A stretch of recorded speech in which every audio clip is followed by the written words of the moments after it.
क्या आपने कभी सोचा है कि कोई चीज बांटने से कम होने की बजाय अपने आप बढ़ने लगी? राजस्थान के एक पुराने खेत में हर रात एक ऐसा मौजिज़ा हो रहा था जिसने दो भाइयों की नींद उड़ा दी थी। वो हर रात अपना हिस्सा कम करके आते, मगर हर सुबह ढेर पहले से भी बड़ा मिलता। इस राज के पीछे क्या था? कोई अनजान ताकत या कुछ और?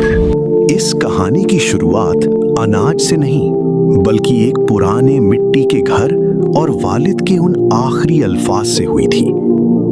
वालिद ने मरने से पहले दोनों भाइयों जैद और उमर का हाथ एक दूसरे के हाथ में दिया। बेटा, खेत तो सब काट लेते हैं, तुम एक दूसरे का दुख काटना। मगर वक्त के साथ यही वसीयत उनके इम्तिहान की वजह बन गई। फसल कट चुकी थी, खेत में अनाज के दो बराबर ढेर लगा दिए गए। जैद बड़े भाई थे और उमर छोटा। सबने कहा बंटवारा बराबर है, मगर दोनों भाइयों के दिल में एक अजीब बेचैनी ने जन्म ले लिया था।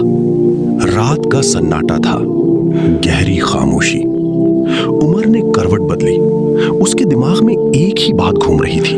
जैद भाई के पास बीवी बच्चे हैं, उनकी जरूरियात मुझसे ज्यादा हैं। ये बराबरी सही नहीं है। वो दबे पांव उठा, खेत गया और अपने ढेर से अनाज निकालकर जैद भाई के ढेर में मिला दिया। उसे लगा उसने अपना राज छुपा लिया, मगर वो गलत था। उमर के जाने के थोड़ी देर बाद जैद भी उठा। वो अपने सोते हुए भाई उमर की तरफ देखकर मुस्कुरा दिया। उमर अभी जवान है, उसे अपनी जिंदगी बनानी है। मेरा क्या है, अल्लाह ने सब दिया है। जैद ने भी वही किया, अपना अनाज उमर के ढेर में डाल आया। अगली सुबह जब दोनों खेत पहुंचे तो सन्न रह गए। ढेर कम होने के बजाय बराबर थे। 2 रातें यही हुआ। दोनों भाई हैरान थे, क्या खेत में कोई और भी है जो ये कर रहा है? तीसरी रात खेत में अचानक एक साया दूसरे साये से टकरा गया, फड़ा।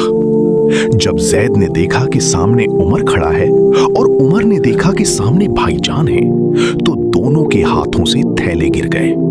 दोनों एक दूसरे के गले लगकर बच्चों की तरह रोने लगे।